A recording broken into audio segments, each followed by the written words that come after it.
All right, we've got Brenden Jaimes, and first question will go to Steve Sipple, Lincoln Journal-Star.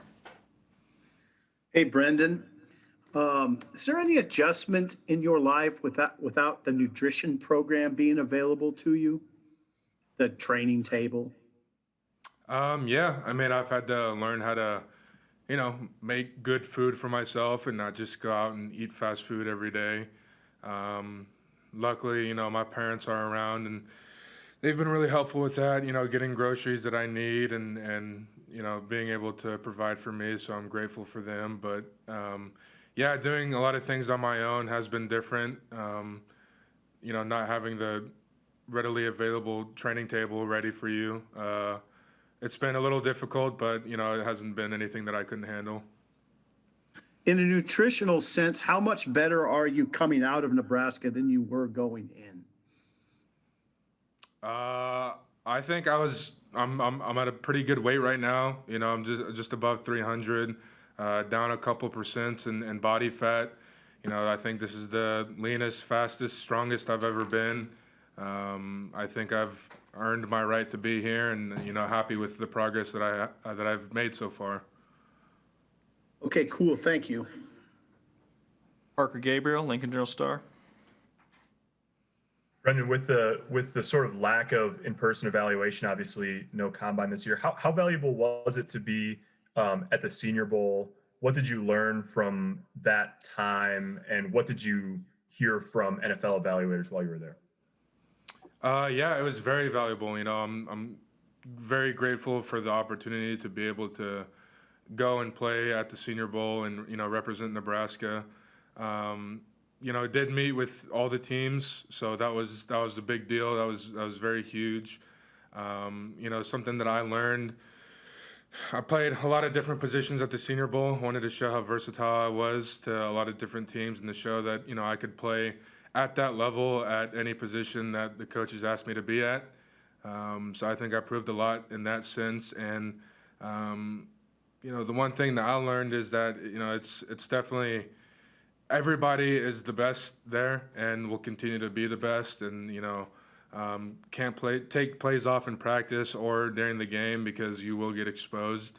So just playing hard no matter what and giving your all every play 100%. That's just something that I've learned. Sam McEwen, Omaha World Herald. Hey, Brendan, what have teams told you about where you might play, and what your skill set is, where you're strong, and the things that you need to work on? Yeah, so I've been told that really all over the O-line, really, if anywhere from left tackle to being a swing tackle to being a guard tackle, and I've even worked on playing center pretty much the whole time I've been training, just to show that I can do it, and if they need me, then that I could do it. But my strengths, I think that I've heard from scouts and coaches, is that the ability to play fast and to get people off the ball. I think that's something that I have going for me. Things that I definitely need to work on would be flexibility, in which I have been working on it throughout my whole training process. I think that'll dissolve a lot of problems that they see in my game. So if I can get that taken care of, I think I'll be in pretty good shape. How do you work on flexibility? Just doing things that I don't normally do, or that we didn't do as much here at Nebraska. Just training like a pro, becoming and having that mindset of training like a pro, and kind of doing the little things that normal athletes wouldn't do, and just taking care of my body in that sense. So, like I said before, just learning how to be a professional athlete. Thank you. Husker Online, Sean Callahan. Hey, Brendan, guys like you and Matt, you logged a lot of snaps at Nebraska the last 4 years, but there's a lot coming back in this offensive line. How promising do you think the future is with just what you've seen with the amount of young guys in the program out of that offensive line? Yeah, the young guys definitely they've come a long way, and obviously those guys are going to be the next guys up to to be able to play and start. I think I have all the confidence in the world in Coach Austin and Coach Verducci and Steve DeMayo and those guys to get the guys in that room right. I have confidence that guys like Turner Corcoran and Ethan Piper and Cam Jurgens will be the next leaders on that team. We saw little spurts from them here and there last season, and I think they'll just continue to get better under the leadership of Coach Austin and Coach Frost. So happy about their development and just want to continue to push them. Yeah, I wanted to ask you about Turner. He was able to start for you at Rutgers in the final game of the year. What did you see from him, and did he even overmeet your expectations for a guy as a true freshman making his first start? Yeah, I mean, I saw a lot of myself in him. I was in a pretty similar situation he was when I was that age. Made some young guy mistakes that was to be expected, but also made some veteran moves, which was very promising to see. The biggest thing for him is just to be consistent throughout his career. I think if he can do that, he'll be a real good player. Derek Peterson, Hale Varsity. Yeah, hey, you got a kind of a combine invite for this pro day, so you're gonna have some more eyeballs on you than usual tomorrow. What are you hoping to accomplish, or some goals that you have for yourself tomorrow? I just want to hit the numbers that I know I can hit. And then as far as position drills go, like I said before, just show how versatile I am and show that I can bend better, I can move better, I can explode off the ball better. Like I said before, I've earned my way to be in this position. Nothing was really handed to me, so I just want to show them that I'm going to try to be the hardest working guy on the field, no matter what, and to just give it my all out there. Mitch Sherman, The Athletic.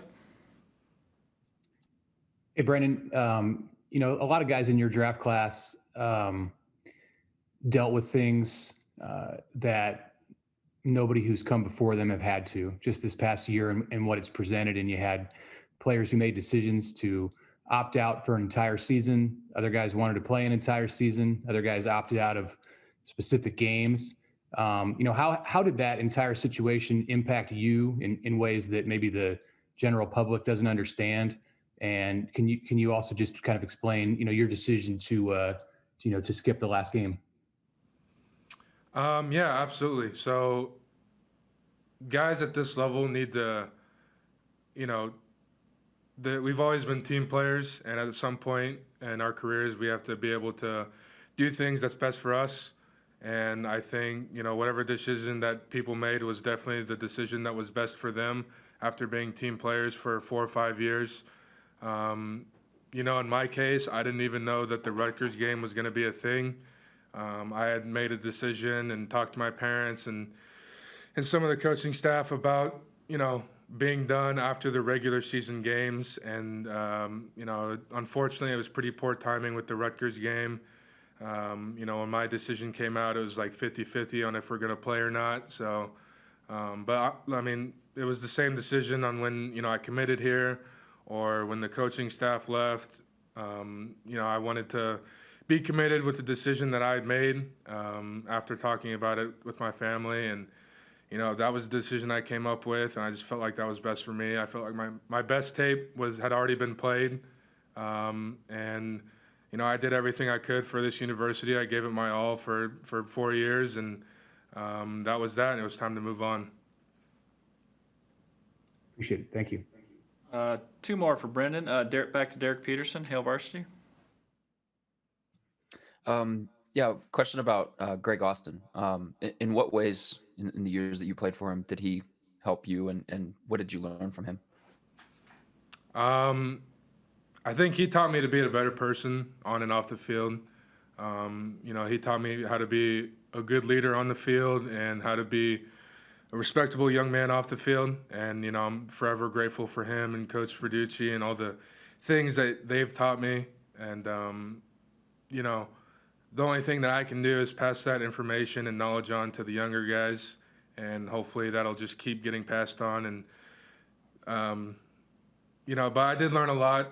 Especially in football, just different things to pick up here and there, and that'll hopefully elevate my game to where, I'm playing at an NFL level. And, I think I did that this year with the games that we played in, and, happy with where I am, but I'm not satisfied at all. I got more goals in the future, and I want to achieve those goals. So. And last one for Brendan, Brian Christopherson, 24/7 Sports. Hey, Brenden, how much did you work throughout your career on becoming a leader, and how do you feel you developed in that, toward the end of your Nebraska career? And also, I mean, was last year difficult? You had a quote that kind of got widely traveled about the culture and sort of the difficulties of last year. Could you just expound on that a little bit? Just sort of the challenge of last season. Yeah, I mean, there were many challenges with last season. I mean, everybody had challenges, not only on our team, but on other teams as well. Coach Frost preaches that he wants a bunch of tough guys on this team, and that's just someone who I tried to be. I didn't really want to be the rah-rah guy on this team. I wanted to be the person that went out and got it done on the field and in the weight room, and was a good example off the field, and led by example. And that was the leadership role that I fell into in my 4 years at Nebraska. There were other people that were good vocal leaders, and that was something that Coach Austin really pushed me to be better at. And my senior season was to be a better vocal leader, and I feel like I achieved that pretty well, especially with the young guys, and with a young guy that may very well be the starter in the near future. So just trying to pass, like I said before, just trying to pass that knowledge on, and be that example to lead by, and be that guy that says, hey, this is how you do something right, and this is how you need to act, and this is the winning mindset. And that was the leadership role that I fell into, and I wouldn't have changed it for anything. Were guys responsive to it, did you feel? I feel like they were, especially in the O-line room. Kind of learned how to watch film by yourself, learn how to take notes, learn how to do things the right way. And I think that had spread not only from in the O-line room, but to the rest of the team. So that just needs to keep spreading, and that culture just needs to keep getting better and better. And I think, Frost has this program in the right direction, even if it may not look like it. There's a lot of things going on behind the scenes that people don't know about, and that's going to stay with us, and they're going to, work as hard as they can. I know that they had a great offseason this offseason, and, they're working their tails off. So I wish them nothing but the best and nothing but success. Thanks, Brenden. All right, thank you, Brendan. We'll be back in a couple minutes with Jack Stoll.